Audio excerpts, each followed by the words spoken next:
ठीक है, चलिए वीडियो ऑन कर दिया।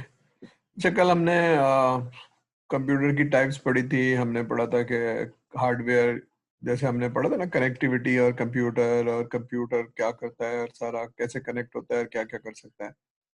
तो फिर हमने कल थोड़ा सा पढ़ा था कि जनाब ये जो कंप्यूटर का हार्डवेयर है, प्रोसेसर है, रैम है, इसको चलाने के लिए कुछ सॉफ्टवेयर लोड करना पड़ता है। तो सॉफ्टवेयर को फिर हमने देखा था कि there are two types of software. एक तो वो है जिसको हम एप्लीकेशन कहते हैं, कोई बैंकिंग की एप्लीकेशन है या कोई और एप्लीकेशन है, या जिस तरह जूम अभी चल रहा है और हम एक दूसरे से मीट कर रहे हैं और आप मेरी प्रेजेंटेशन देख सक रहे हैं, ये भी एक एप्लीकेशन है। लेकिन उसके अलावा हार्डवेयर से बात करने के लिए एक और भी चीज़ होती है, उसको हम कहते हैं ऑपरेटिंग सिस्टम। ठीक है, तो वो हमने पढ़ा था। थोड़ा सा क्विकली रिवाइज करते हुए चले जाएंगे। ये हमने पढ़ा था कल कि हार्डवेयर चलाने के लिए हमें सॉफ्टवेयर चाहिए, और फिर हमने ये पढ़ा था कि मशीन को जो कुछ हम लिखते हैं, जैसे अगर हम कोई प्रोग्रामिंग कर रहे हैं जावा की या डॉट नेट की या फिर कोई पाइथन की, तो वो समझ में नहीं आती है। तो फिर क्या होता है कि हाई लेवल लैंग्वेज में कंपाइलर लिखा होता है, फिर वो उसको ट्रांसलेट करता है मशीन लैंग्वेज में और कंप्यूटर उसको समझता है। अगर आपको याद हो, हमने जब बाइनरी नंबर हम पढ़ रहे थे तो हमने कहा था कि बाइनरी का मतलब है 0 और 1, और कंप्यूटर 0 और 1 का मतलब है करंट और नो करंट। तो कंप्यूटर की सारी जो अंदर की मशीन चलती है या टेक्नोलॉजी है, वो इलेक्ट्रॉनिक डिवाइस है। तो इलेक्ट्रॉनिक डिवाइस का मतलब है करंट और नो करंट, जिसकी बेसिस पे वो इतना कुछ करके देता है आपको, कंप्यूट करता है, सारा कुछ करता है। ठीक है, तो लेकिन इसमें प्रोग्राम लिखना आसान नहीं है। ठीक है, तो अगर आप जो कंप्यूटर आर्किटेक्ट इनॉग्रेशन का कोर्स पढ़ेंगे शायद चौथे थर्ड सेमेस्टर में या चौथे में, उसमें एक छोटा सा प्रोसेसर होगा जिसको आप असेंबली के थ्रू कंट्रोल करेंगे, यानी आप उससे प्रोग्रामिंग करेंगे। लेकिन वो असेंबली जो है वो बहुत ही मुश्किल जबान है, यानी उसको प्रोग्राम करना, और बहुत ज़बरदस्त आप प्रोग्रामिंग नहीं कर पाएंगे। तो बहुत ज़बरदस्त प्रोग्रामिंग करने के लिए आप लॉजिक बनाते हैं, फिर उसको कन्वर्ट करते हैं कोडिंग में, जैसे हमने पढ़ा था ना, एल्गोरिदम बनाते हैं, फिर एल्गोरिदम से आप उसको सूडो कोड में कन्वर्ट करते हैं। तो वो हाई लेवल लैंग्वेज में होता है।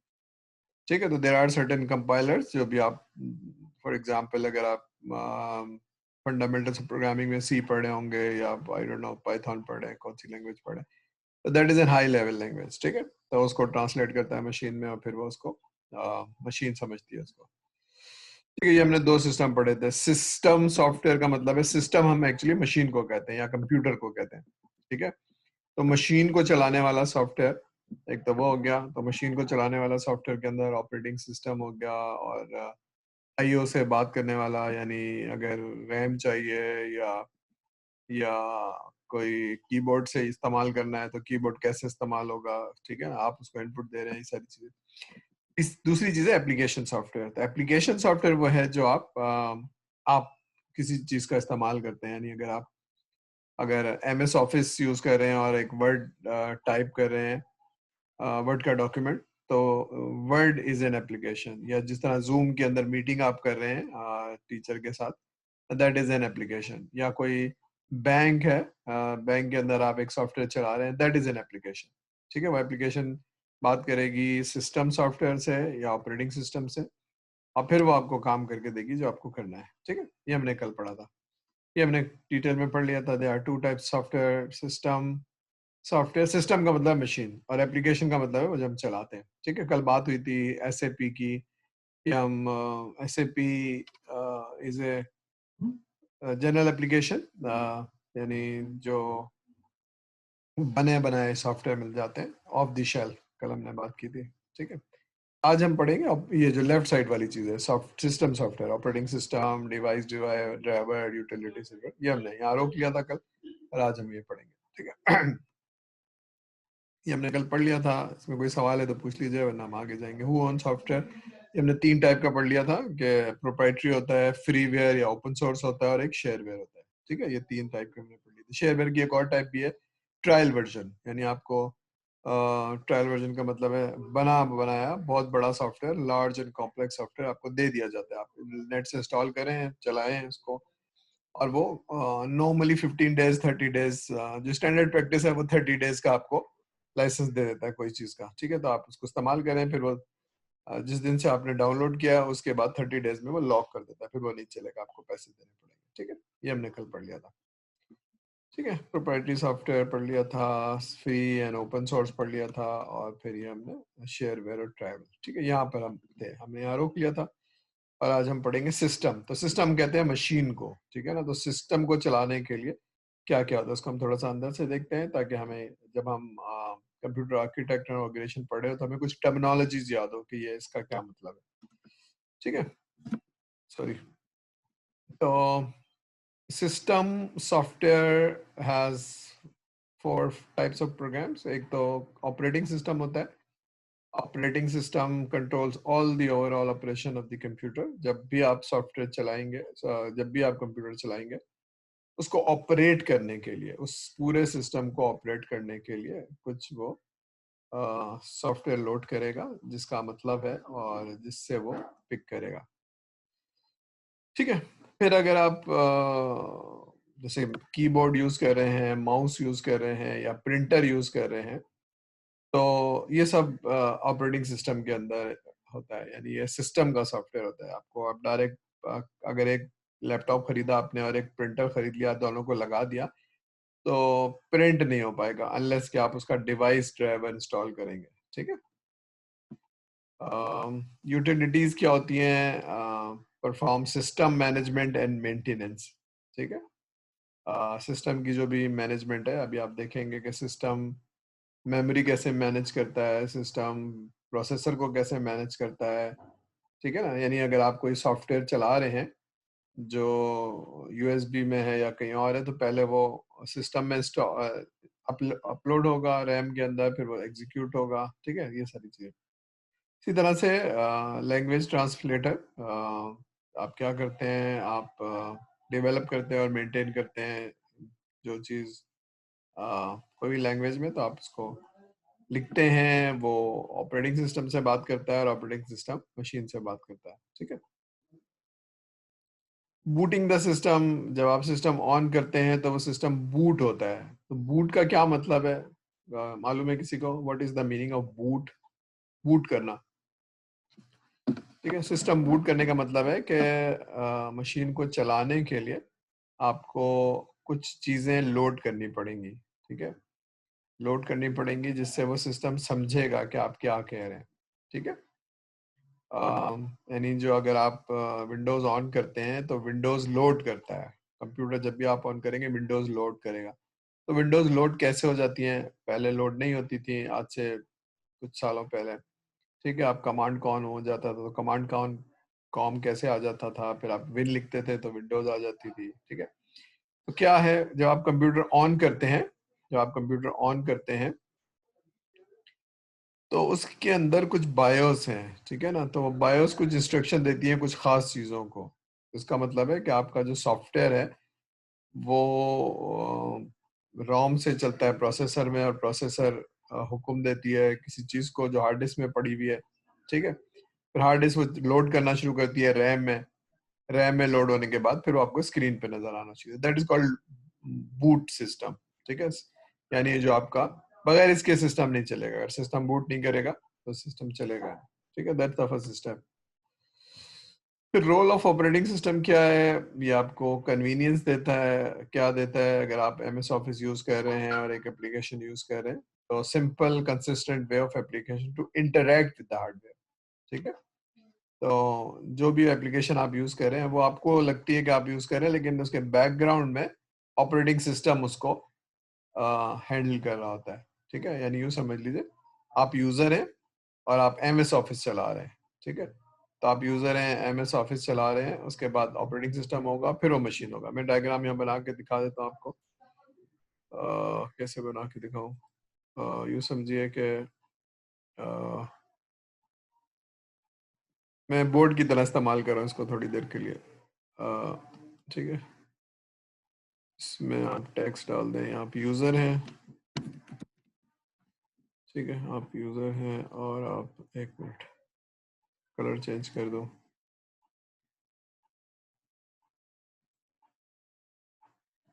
ठीक है, आप यूज़र हैं। तो अगर आप एमएस ऑफिस यूज़ कर रहे हैं तो ये डायरेक्ट आपसे बात नहीं करेगा। आप क्या करते हैं, आप वर्ड को चला रहे हैं ठीक है, MS ऑफिस को चला रहे हैं, ये एक एप्लीकेशन है। ठीक है, ये एप्लीकेशन किससे बात करेगी? ये ऑपरेटिंग सिस्टम से बात करेगी। ठीक है, ये ऑपरेटिंग सिस्टम से बात करेगी, OS से बात करेगी।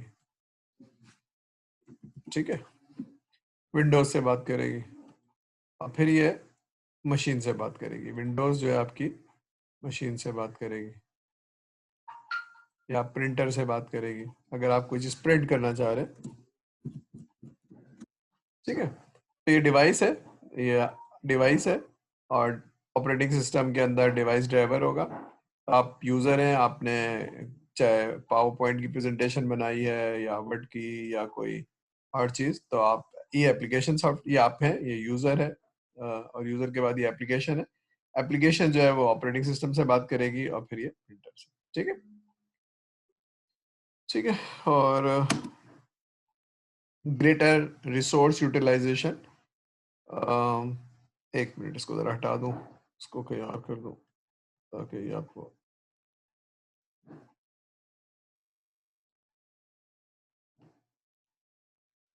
ठीक है, ठीक है। तो ऑपरेटिंग सिस्टम क्या करता है जनाब? ग्रेटर रिसोर्स यूटिलाइजेशन, यानी आपकी जो हार्डवेयर है उसको मैनेज करता है, और इनविजिबली करता है। यानी अगर आपकी रैम है, प्रोसेसर है, ठीक है, जो भी चीज़ है जो अगर आप चला रहे हैं उसको मैनेज करता है। देखते हैं कैसे चलाता है। You don't have to manage the hardware complexity, आपको मैनेज करने की जरूरत नहीं है। जो भी आप एप्लीकेशन चला रहे हैं, कोई भी चीज डिजाइन कर रहे हैं, तो ऑपरेटिंग सिस्टम, अच्छा हाँ सॉरी, कुछ और बात कह रहा है। ये कह रहा है कि जो कुछ आप बनाते हैं वो आपको ऑपरेटिंग सिस्टम बेस्ड होता है। ठीक है ना, स्पेसिफिक स्पेसिफिक ऑपरेटिंग सिस्टम की बेसिस पे होता है। ये मैं हाईलाइट कर, ठीक है। यानी अगर आप कोई एप्लीकेशन लिख रहे हैं तो वो विंडो बेस्ड है, तो वो विंडो पे चलेगी, मैकिन्टॉश पे नहीं चलेगी, यूनिक्स पे नहीं चलेगी। ठीक है, क्योंकि वो एप्लीकेशन ऑपरेटिंग सिस्टम से बात नहीं कर पाएगी। ठीक है ना, यानी ये वाली अगर आप डायग्राम देखेंगे, यानी आप ये डायग्राम देखेंगे, मैंने एक एप्लीकेशन बनाई है जो कि विंडोज से बात करती है, तो अगर मैं उसको लिनक्स पे चलाना चाहूँ तो नहीं चलेगी। ठीक है, ये बात ये कह रहा है।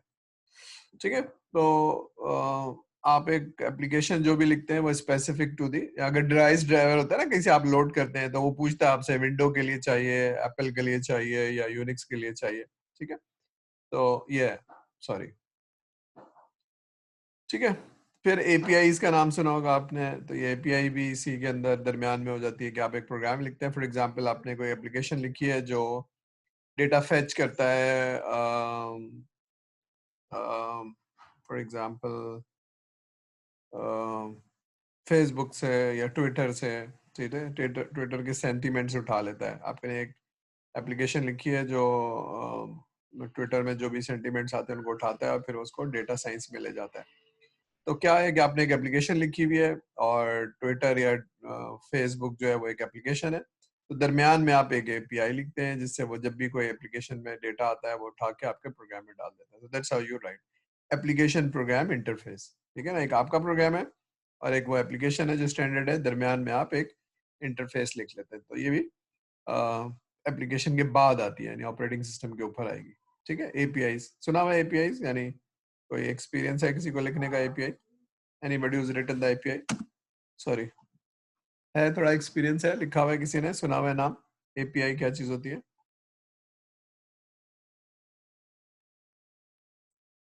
पूछ रहा हूँ, anybody? No sir. No sir. No sir.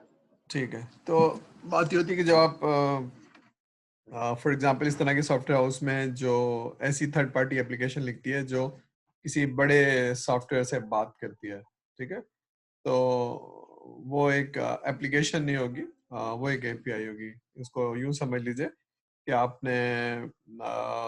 आप बिहेवियर देख रहे हैं लोगों का, या सेंटीमेंट्स देख रहे हैं लोगों के ऑन ट्विटर। तो ट्विटर तो सेंटीमेंट्स नहीं बताता है, ट्विटर तो सिर्फ जो कुछ लिखा गया है वो छाप देता है। तो आप क्या करते हैं, उन सारे लोगों के ट्विटर उठाते हैं और फिर उस पर कोई लॉजिक लगाते हैं। ये आपकी लॉजिक है, ठीक है ना, डेटा साइंस की लॉजिक है, आप उस पर लगाते हैं। तो डेटा खुद से नहीं आएगा आपके एप्लीकेशन में, तो आप क्या करते हैं, उसको कनेक्ट करते हैं अपने आईडी के थ्रू। ठीक है, तो एक एपीआई है जिससे आप डेटा उठा सकते हैं। वो एप्लीकेशन आपको इजाजत देगी खास लोगों को एक्सेस, ठीक है ना, जो भी आपके दोस्त हैं उनका एक्सेस देगी, और उससे आप या तो कॉपी पेस्ट करें। आप कॉपी पेस्ट तो हर दफा नहीं हो सकता है, तो आप एपीआईज लिखते हैं। ठीक है, इसी तरह से और कोई एप्लीकेशन है जो आपने लिखी है और वो अखबारात से डेटा उठाती है, तो अखबारात से डेटा उठाने के लिए अखबार की वेबसाइट पे जाना और उनको उठाना, दीज आर कॉल्ड एपीआईज। ठीक है, वो एप्लीकेशन है जो किसी और के प्रोग्राम से जुड़ जाती है या कनेक्ट हो जाती है या इंटीग्रेट हो जाती है। ठीक है, तो एप्लीकेशन है जो किसी दूसरे प्रोग्राम से इंटरफेस हो जाती है। ठीक है, ठीक है, प्रोग्राम से भी हो सकती है, हार्डवेयर से भी हो सकती है, सारे। ठीक है ना, कोई आपने एक ऐसा लॉक है जिसको आप सॉफ्टवेयर के थ्रू ओपन करना चाहेंगे, जैसे आपके घर में लॉक है और उसको आप चाहेंगे कि आप उसको ओपन हो जाए, तो एक आप उसको इंस्ट्रक्शन देंगे। ठीक है, तो दैट इज कॉल्ड एपीआई। अब ये ऑपरेटिंग सिस्टम होता है, ऑपरेटिंग सिस्टम के कुछ नाम है, कर्नल है, लोडर है, डिवाइस मैनेजर है, फाइल मैनेजर है, ठीक है, कमांड इंटरप्रेटर है, जीयूआई है।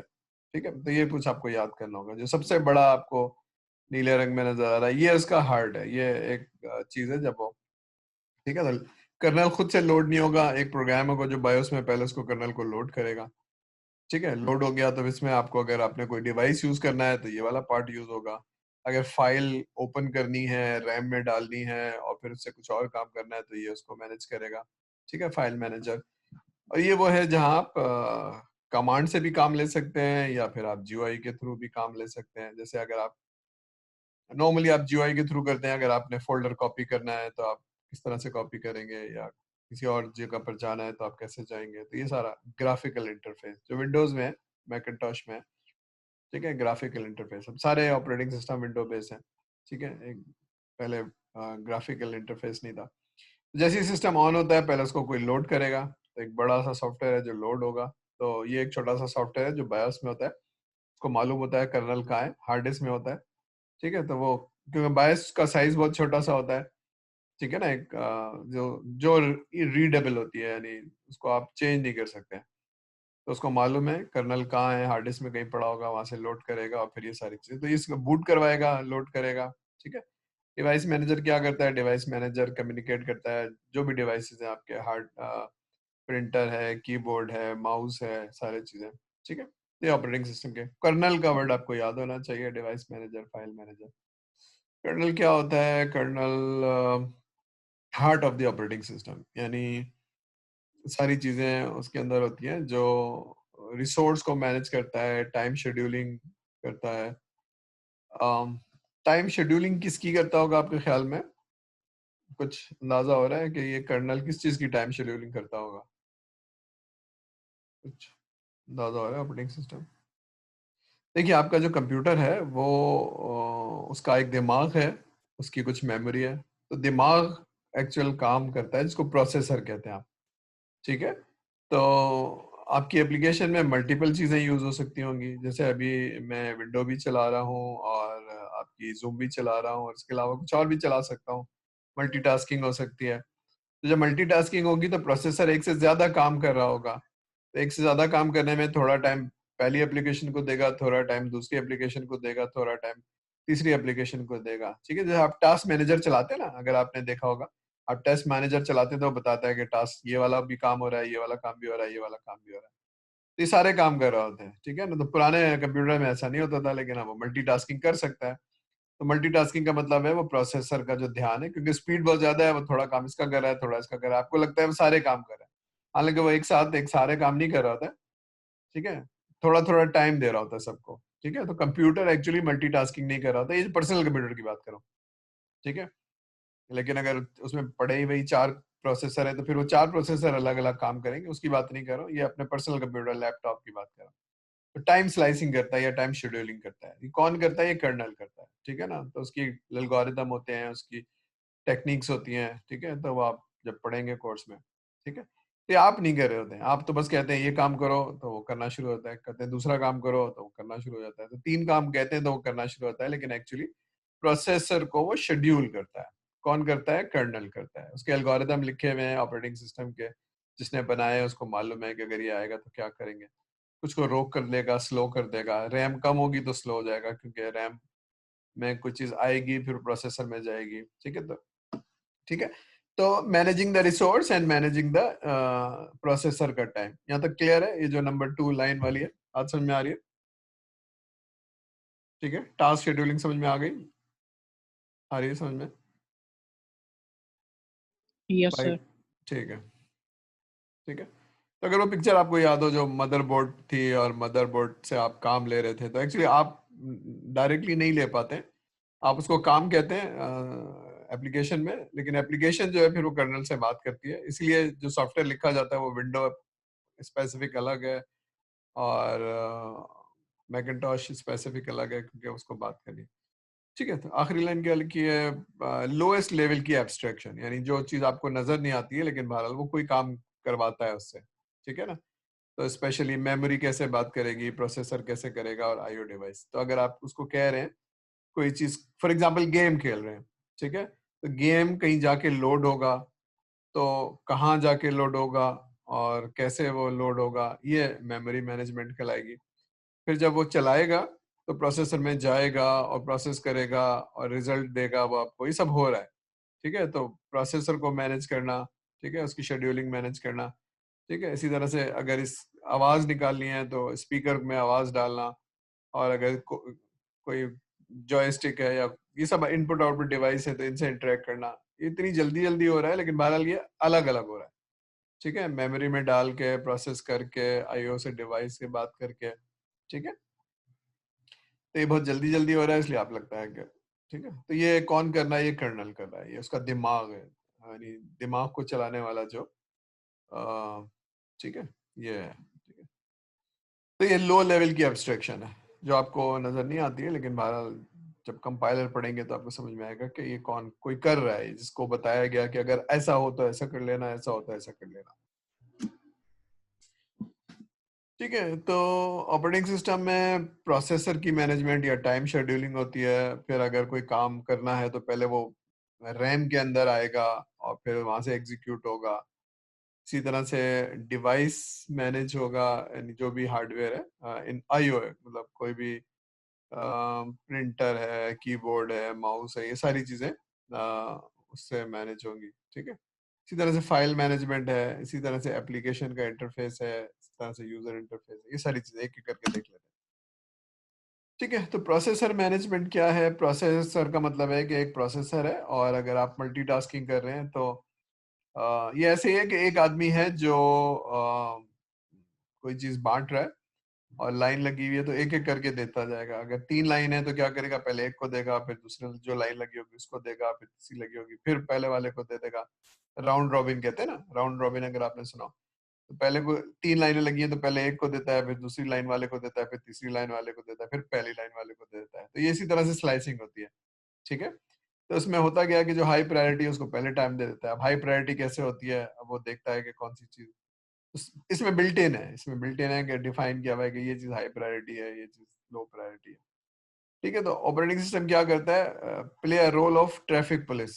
जैसे होता है ना कि आप ट्रैफिक पुलिस चौराहे पे खड़ा हुआ है, इधर से भी ट्रैफिक आ रहा है, उधर से भी ट्रैफिक आ रहा है, तो वो कंट्रोल करता है। पहले एक को जाने देता है, फिर रोक लेता है 3 जगह से, फिर दूसरे जगह से जाने देता है, फिर तीसरी जगह से जाने देता है, ताकि एक्सीडेंट ना हो। ठीक है, तो प्रोसेसर में अगर ट्रैफिक कंट्रोल नहीं करेगा या रिक्वेस्ट को कंट्रोल नहीं करेगा तो कोलिजन हो जाएगा, सिस्टम हैंग कर जाएगा। सिस्टम उसको कहते हैं कि टर्म यूज होती है, मुझे याद नहीं आ रही अभी। वो उसमें चला जाता है और फिर वो वहां से बाहर नहीं निकल पाता, फिर उसको आपको इंटरप्ट करना पड़ता है, फिर आप उसको निकालते हैं। ठीक है, ऐसे ही जैसे मतलब वो रिस्पॉन्स नहीं दे रहा है। ठीक है, तो ठीक है, तो ट्रैफिक कंट्रोल करता है। तो ये प्रोसेस को, यानी जो आपका जो प्रोसेसर लगा है उसकी स्पीड पे डिपेंड करेगा, उसकी कैपेसिटी पे डिपेंड करेगा। जाहिर सी बात है, अगर आपका प्रोसेसर छोटा है तो वो स्लो हो जाएगा, ज्यादा काम करवाएंगे तो स्लो हो जाएगा। क्यों? कि एक एक को टाइम दे रहा है थोड़ा थोड़ा। अगर उसकी कैपेसिटी ज्यादा है तो फिर वो जल्दी जल्दी टाइम दे पाएगा। ठीक है, it tries to optimally manage the limited processing capacity. Capacity है ना उसकी, जो भी कैपेसिटी है उसको डिवाइड कर देता है, जितने भी रिक्वेस्ट आती है सबको थोड़ा थोड़ा टाइम दे देता है। तो अगर पुराना प्रोसेसर है, उसकी कैपेसिटी कम है, तो वो थोड़ा थोड़ा टाइम देगा, स्लो हो जाएगा। लेकिन अगर वो बाद की जनरेशन है 5i 7i जो भी है, तो वो ज्यादा जल्दी टाइम दे पाएगा। तो ये कोई काम कर रहा है, हार्डवेयर लगा हुआ है, लेकिन सॉफ्टवेयर उसमें एल्गोरिदम लिखे हुए हैं, वो देखेगा पहले किसको काम दिया। तो ये सारा काम करता है प्रोसेसर मैनेजमेंट। ठीक है। मेमोरी मैनेजमेंट क्या होती है? मेमोरी मैनेजमेंट ये होती है कि जब आप कोई काम करते हैं, तो आपकी रैम एक कैपेसिटी होती है, ठीक है ना? 4 MB, 8 MB, 12 MB जो भी है आपकी जीबी, ठीक है। तो तो वो एप्लीकेशन पहले आके मेमोरी में आएगी और फिर उसके बाद वो चलेगी, एग्जीक्यूट होगी। तो जब आप लोड करते हैं तो वो जाके मेमोरी में लिखती है और रैम को यूज करती है, कैश मेमोरी को यूज करती है। तो ये आपके बैकग्राउंड में कोई कर रहा होता है, ठीक है ना? तो ये कौन कर रहा होता है? ये मेमोरी मैनेज करने के लिए एल्गोरिदम होते हैं, और वो ऑपरेटिंग सिस्टम कर रहा होता है। ठीक है। ये आप नेक्स्ट कोर्स में अगर ऑपरेटिंग सिस्टम पढ़ेंगे तो आप देख लेंगे इसमें। फाइल मैनेजमेंट क्या चीज होती है? फाइल मैनेजमेंट देखिए, अब जो भी आप डायरेक्टरीज, सब डायरेक्टरीज, फोल्डर्स और ये सब बनाते हैं, ठीक है, तो उसको दिखाना लॉजिकली, ठीक है। जैसे अगर आप कोई लॉजिकली आपने बनाया हुआ है और आप अपर लेवल से फाइल को डिलीट करना चाह रहे हैं और वो फाइल एम्प्टी नहीं है, तो वो नहीं होने देगा। अब ये कोई एल्गोरिदम है। जैसे आपने एक डायरेक्टरी बनाई हुई है असद के नाम से, और उसमें कुछ डेटा डाला हुआ है, तो असद को आप डिलीट करेंगे तो वो डिलीट नहीं करने देगा जब तक कि फाइल फोल्डर एम्प्टी नहीं होगा। ठीक है।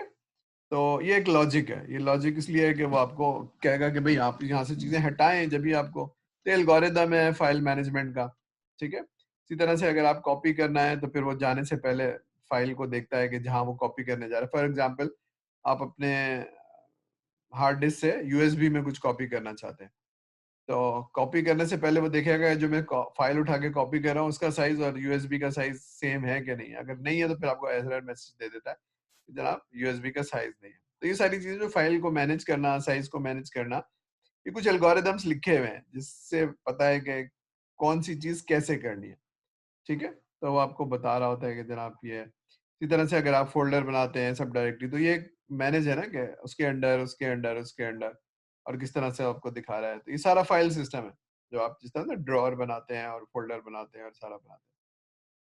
ठीक है। तो ये लॉजिकल है। तो फाइल डिलीट कैसे होती है और रीराइट कैसे होती है, और जब डिलीट होती है तो एक्चुअली फिजिकली डिलीट नहीं होती है, ये बात आपको पता होगी। डिलीट नहीं होती है, उसका पहला कैरेक्टर डिलीट हो जाता है। ये बात पता है ना आप लोगों को? फाइल को डिलीट कैसे होती है, थोड़ा सा अगर हार्डवेयर पढ़ेंगे तो पता चल जाएगा। फाइल का जो भी नाम है उसका पहला कैरेक्टर डिलीट हो जाता है, तो वो ओवरराइट हो जाती है उसकी जगह पर। ठीक है। डिवाइस मैनेजमेंट क्या करता है? अभी जो जितने भी डिवाइस हैं, जो भी इनपुट आउटपुट डिवाइस है ना, जो इनपुट हो चाहे आउटपुट हो, ये जो कीबोर्ड है, माउस है, ये सब इनपुट है। और ये जो स्क्रीन आप अभी देख रहे हैं, ये आपका आउटपुट डिवाइस है। प्रिंटर एक आउटपुट डिवाइस है, ठीक है। स्पीकर एक आउटपुट डिवाइस है, ठीक है। ये सारी चीजें। तो जब भी आप कोई एप्लीकेशन चलाते हैं तो डिवाइस को मैनेज करने के लिए, ठीक है, तो ऑपरेटिंग सिस्टम और पर्सनालिटी, जैसे अगर आपने एक प्रिंटर लगाया है, तो प्रिंटर कौन सा है? वो प्रिंटर की पर्सनालिटी हो गई, ठीक है। और दूसरा ऑपरेटिंग सिस्टम। तो वो जो डिवाइस ड्राइवर है वो पर्सनालिटी को समझता है और ऑपरेटिंग सिस्टम को समझता है, और आपकी रिक्वेस्ट को लेके प्रिंटर को दे देता है कि भाई ये प्रिंट कर दो। ठीक है। तो डिवाइस ड्राइवर लिखा जाता है। तो कोई भी डिवाइस का ड्राइवर लिखा जाएगा, चाहे वो मोडेम हो, चाहे प्रिंटर हो, चाहे कोई भी चीज हो। तो पहले आप उसका ड्राइवर लिखते हैं। अगर आप यूएसबी लगा रहे हैं तो यूएसबी नहीं चलेगी जब तक उसका ड्राइवर लोड नहीं होगा। तो ड्राइवर आप इंस्टॉल करते हैं, वो लोड होता है, तो यूएसबी डायरेक्टली बात नहीं करेगी आपकी एप्लीकेशन से या आपसे। ठीक है। तो वो अटैच होती है, फिर वो इंस्ट्रक्शन देता है, सारा कुछ है। ठीक है। तो ये जो आपका ऑपरेटिंग सिस्टम है एक तरह से इंट्रोड्यूसर है, वो आपको बताता है, फिर आप उसको हैंडल करते हैं। उसकी एग्जांपल दे दिए, एग्जांपल दे, प्रिंटर, लेजर प्रिंटर। ठीक है। हम क्या करते हैं, हमको उसकी डिटेल की नहीं पता कि उसकी पर्सनैलिटी क्या है, हमें उसका बस ड्राइवर पता होता है। हम उसको ये जरूर है कि अगर ड्राइवर की पर्सनैलिटी कुछ और है और ड्राइवर डिवाइस ड्राइवर कोई और इंस्टॉल किया हुआ है तो सही प्रिंट नहीं करेगा। ठीक है। तो all we do is tell the printer device driver, select करते हैं और उसको हम कहते हैं भाई प्रिंट, तो वो बाकी ऑपरेटिंग सिस्टम उसे प्रिंट करवा देता है। ठीक है। एप्लीकेशन इंटरफेस, अब आपको कुछ खास लोग होते हैं जो एक एप्लीकेशन इंटरफेस एपीआई बना देते हैं और आप बस भेजते हैं उस एप्लीकेशन को और वो एप्लीकेशन से कनेक्ट हो जाता है, इंटीग्रेट हो जाता है। ठीक है, ये भी एक काम है बहुत सारी एप्लीकेशन को इंटीग्रेट करने वाला। तो जिसपे से डेटा फेच कर रहे हैं उसका स्ट्रक्चर पता हो और जहां से लेकर आ रहे हैं उसका वो पता हो। जो होता है ना, अगर आप दो सिस्टम को जोड़ रहे हैं तो दोनों का पता होना चाहिए। फिर दरमियान में आके एप्लीकेशन लिखते हैं, वहां से डेटा उठाते हैं और उठा के आप दूसरी जगह पे लिख देते हैं, तो दैट इज कॉल्ड एपीआई। तो दो एप्लीकेशन को कनेक्ट करने का, इंटीग्रेट करने का एक तरीका है।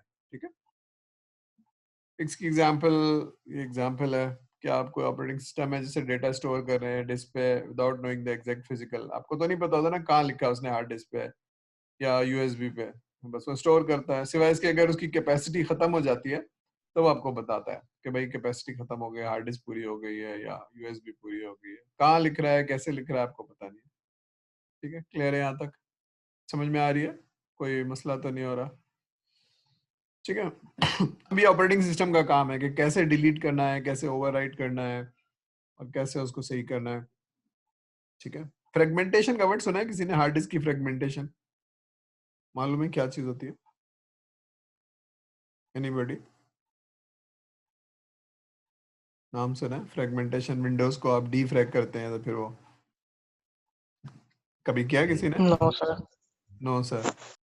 विंडोज में जाके ना एप्लीकेशन में डीफ्रैग करने की कोशिश कीजिएगा तो देखिएगा वो क्या करता है कि आपको थोड़ा टाइम लगाएगा। आपको होता क्या है कि जब आप हार्ड डिस्क में लिखते हैं तो वो फाइल लिखना शुरू हो जाता है, और जब आप डिलीट करते हैं तो एक्चुअली डिलीट नहीं करता, उसका पहला कैरेक्टर जो है वो डिलीट कर देता है। फाइल वहां पड़ी होती है, तो फाइल अलग अलग जगह सेक्टर्स में लिखी होती है।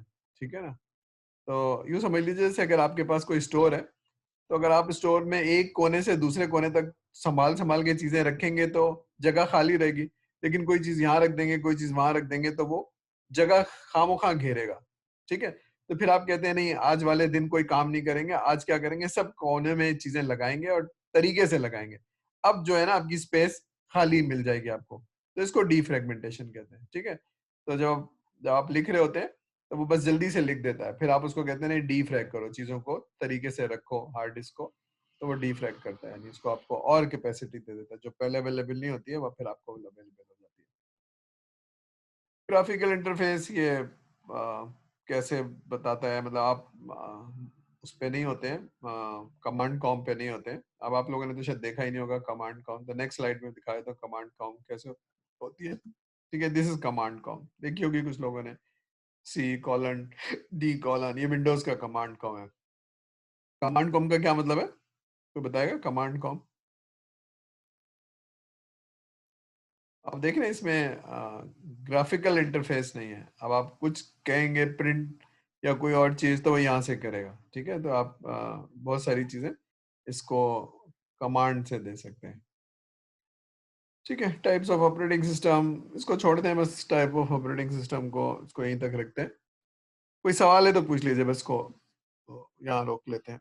ठीक है, बाकी थर्सडे को देखेंगे इंशाल्लाह ताला। ठीक है, देयर आर फ्यू स्लाइड्स। कोई सवाल अभी तक, कोई चीज मुश्किल लग रही है, कोई चीज नहीं समझ में आ रही है, कोई चैलेंज, कोई प्रॉब्लम, एनीथिंग? नो सर, अभी समझ तो सब आ रहा है, बस ये पूछना था कि ये जो लेक्चर आप दे रहे हैं ये आपने एलएमएस पे अपलोड कर दिए है क्या? नहीं अभी अपलोड नहीं किया होगा, कर देंगे। सर अटेंडेंस ले लें। अटेंडेंस हो गई है भाई, कौन है ये? Sir sir internet connection issue हो गया था इसलिए लेट ज्वाइन हुआ।